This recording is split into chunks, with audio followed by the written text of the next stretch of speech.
Assalamualaikum warahmatullahi wabarakatuh. Baiklah, pada kali ini kita akan membahas tentang modul interaktif dengan mata kuliah pengembangan bahan ajar dan media, dosen pengampu Ibu Agita Misriani, MPD. Sebelumnya perkenalkan, nama saya Levia Mita Oktari dengan NIM 2541021. Untuk materi hari ini kita akan membahas tentang klasifikasi bunyi suprasegmental yang mencakup tentang tinggi rendah, nada, tone, pitch. Yang kedua, keras lemah, tekanan, aksen, stretch. Yang ketiga, panjang pendek, durasi, duration atau tempo. Yang keempat, kesenyapan, jeda, dan juncture. Baiklah, pada materi yang pertama yaitu tinggi rendah, nada, tone, pitch.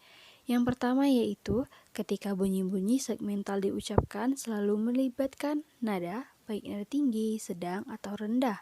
Yang kedua, hal ini disebabkan oleh adanya faktor ketegangan pita suara, arus suara, dan posisi suara ketika bunyi itu diucapkan.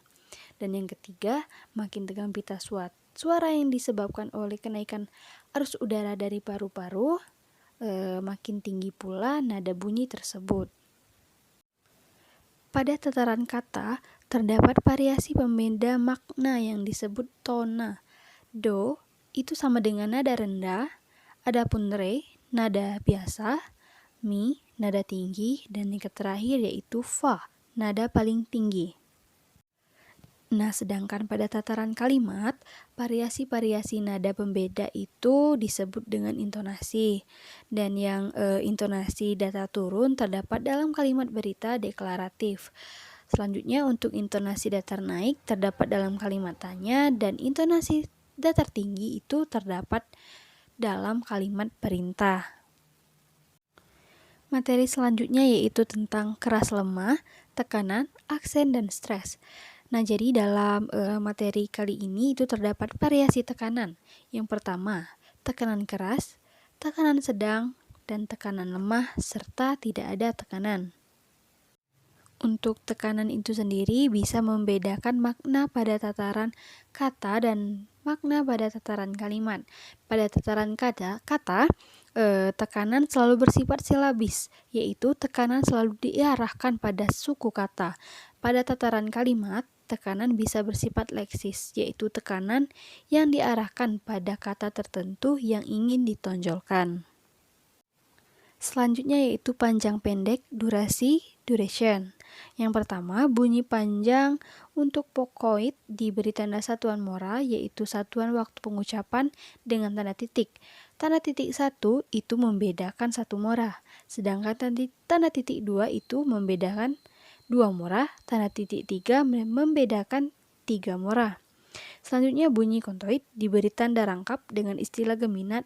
Secara fonetik, geminat rentetan artikulasi yang sama benar identik, sehingga menimbulkan pemanjangan kontoid.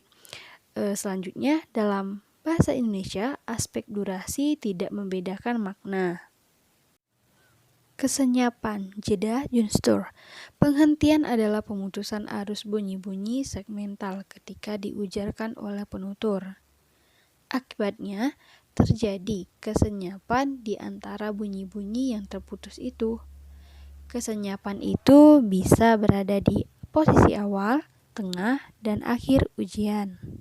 Dapat dijelaskan bahwa kesenyapan awal itu terjadi ketika bunyi itu akan diujarkan. Misalnya ketika akan mengujarkan kalimat, ini buku terjadi kesenyapan yang terbatas sebelumnya.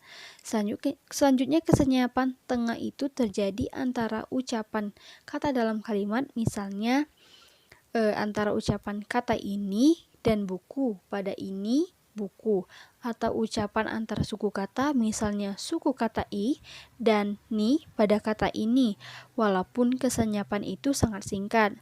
Serta kesenyapan akhir itu terjadi pada akhir ujaran, misalnya ujaran akhir kalimat, ini buku terjadi kesenyapan yang tak terbatas sesudahnya. Serta kesenyapan awal dan akhir ujaran ditandai dengan palang rangkap pagar. Senyapan di antara kata ditandai dengan palang rangkap pendek, sedangkan kesenyapan di antara suku kata ditandai dengan palang tunggal. Selanjutnya, kesenyapan juga disebut sendi Junstur karena kesenyapan merupakan tanda batas antara bentuk-bentuk linguistik baik dalam tataran kalimat, klausa, frasa, kata, morfem, silaba, maupun fonem. Adapun intonasi pada dasarnya bercirikan gabungan nada, tekanan, durasi, kesenyapan, tetapi lebih menonjol pada nada. Baiklah, cukup sekian materi yang dapat saya sampaikan pada hari ini. Lebih dan kurang saya mohon maaf. Saya akhiri. Wassalamualaikum warahmatullahi wabarakatuh dan terima kasih. Silakan kerjakan uji pemahaman berikut ini.